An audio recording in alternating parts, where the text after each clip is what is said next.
Let's do question number 8th of exercise 5.1, that is lines and angle. Question number 8th is an angle is greater than 45 degree. एक angle है जो 45 degree से बड़ा है. Is it complementary angle greater than 45 degree or equal to 45 degree or less than 45 degree?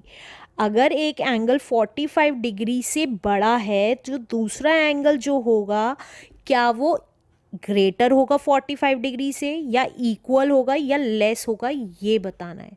तो देखिए, अगर हमारा एक एंगल 45 डिग्री के इक्वल है तो अगर हमारा गिवन एंगल, अगर हमारा एंगल एक ग्रेटर है 45 डिग्री से, राइट, तो कॉम्प्लीमेंट्री एंगल के केस में इज इट्स कॉम्प्लीमेंट्री एंगल. तो कॉम्प्लीमेंट्री एंगल क्या होगा? तो देखिए, अगर मैं 45 डिग्री से, एग्जाम्पल के तौर पे ही समझते हैं इसको, अगर मैं 45 डिग्री से बड़ा ले लेती हूँ एक एंगल, मान लीजिए मैंने 46 डिग्री का एक एंगल ले लिया और हमें कॉम्प्लीमेंट्री एंगल देखना है कि जो दूसरा कॉम्प्लीमेंट्री एंगल 46 डिग्री का निकलेगा क्या वो बड़ा होगा, छोटा होगा या इक्वल होगा 45 डिग्री के, ये बताना है. तो हमें वो एंगल पता नहीं है तो लेट कर लेते हैं. Let the complement angle B, complement angle कितना हो जाएगा, x मान लिया, राइट. तो 46 डिग्री और x का सम हमें पता है 90 होगा कॉम्प्लीमेंट्री केस में, राइट. तो x कितना आ जाएगा, देखिए 46 इधर प्लस का है, उधर जाके क्या हो जाएगा माइनस का. तो 90 डिग्री माइनस 46 डिग्री, राइट. तो ये कितना होगा, 10 में से 6 गया इज 4 एंड 8 में से 4 गया इज 4, 44 डिग्री. और 44 डिग्री 45 डिग्री से 45 डिग्री से लेस है.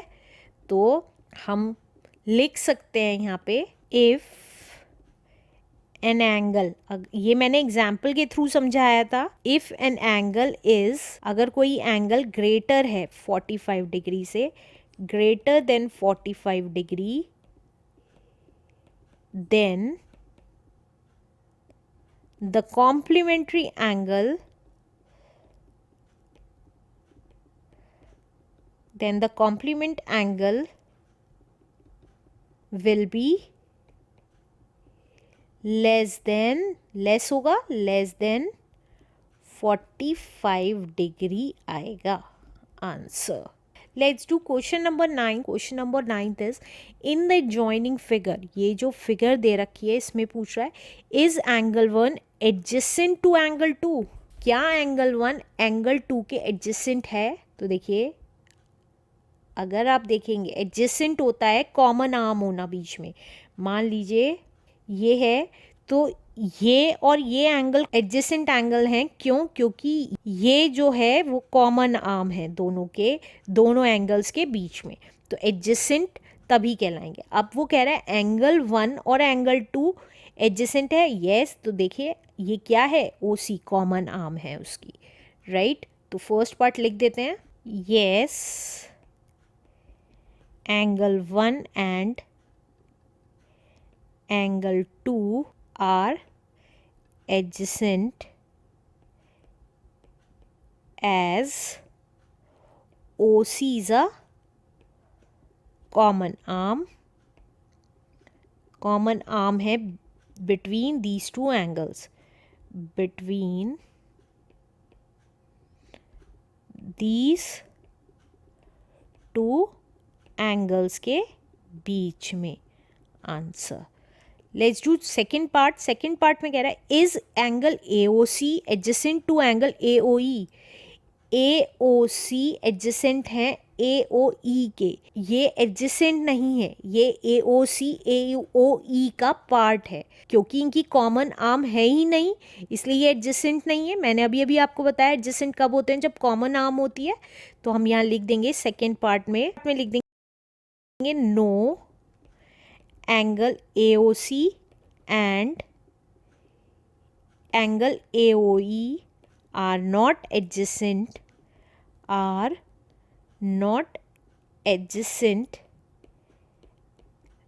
as they have no common arm, no common arm, कोई कॉमन आर्म नहीं है answer. Let's do third part now. Third part is do angle COE and EOD, EOD हमारे linear pairs हैं या नहीं है, क्या वो लीनियर पेयर्स फॉर्म करते हैं कि नहीं करते हैं। तो लीनियर पेयर एंगल्स होते हैं जो जिनका कॉमन एक आर्म होता है। तो देखिए COE में और EOD में एक कॉमन आर्म है, EO एक कॉमन आर्म है, राइट। तो उसके जो एडजेसेंट एंगल्स का सम होता है वो 180 डिग्री होता है, राइट। वो सप्लीमेंट्री एंगल्स भी होते हैं। और जो उसकी नॉन कॉमन आर्म होती है, नॉन कॉमन आर्म कौन सी हुई, OC and OD।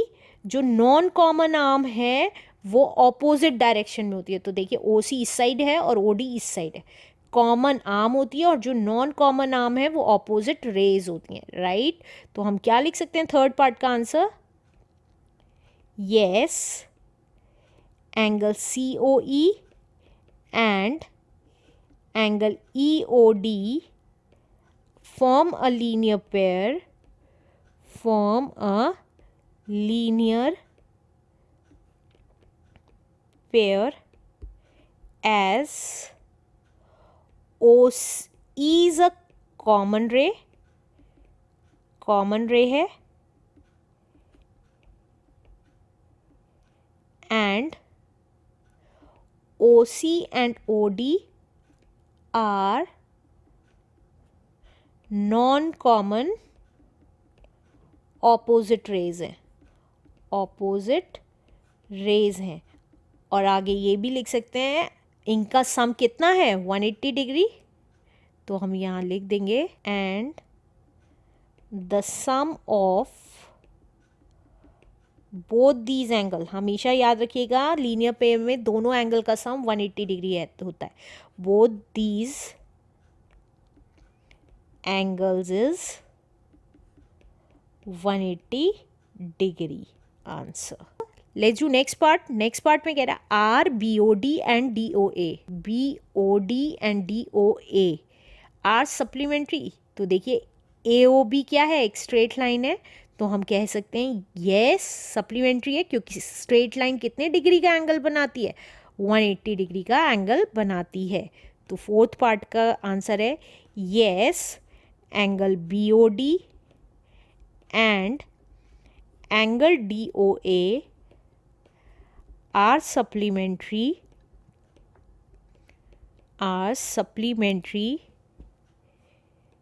because sum of both these angles are 180 degree, right. अब let's do fifth part. Fifth part में कह रहा है is angle 1 vertically opposite to angle 4। Angle 1 angle 4 का अपोजिट है वर्टिकली।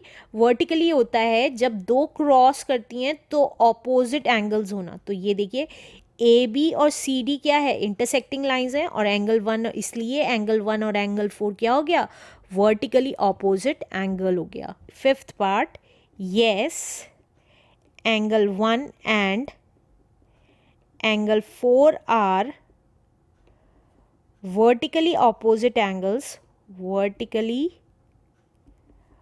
opposite angles हैं because आप लिख सकते हैं because AB and CD are intersecting each other, intersecting each other at O point पे इंटरसेक्ट हो रही है। Let's do next part now. Next part में कह रहा है what is the vertically opposite angle of angle 5। Angle 5 का vertically opposite angle कौन सा है। तो एंगल 5 का वर्टिकली ऑपोजिट एंगल है हमारा, देखिए ये AB और CD इंटरसेक्टिंग लाइंस हैं। तो ये पूरा एंगल हमारा इस एंगल का वर्टिकली ऑपोजिट है। तो हम क्या लिखेंगे, COB हमारा वर्टिकली ऑपोजिट है एंगल 5 का। तो हम यहाँ लिख देंगे लास्ट पार्ट का आंसर कि angle COB is the vertically opposite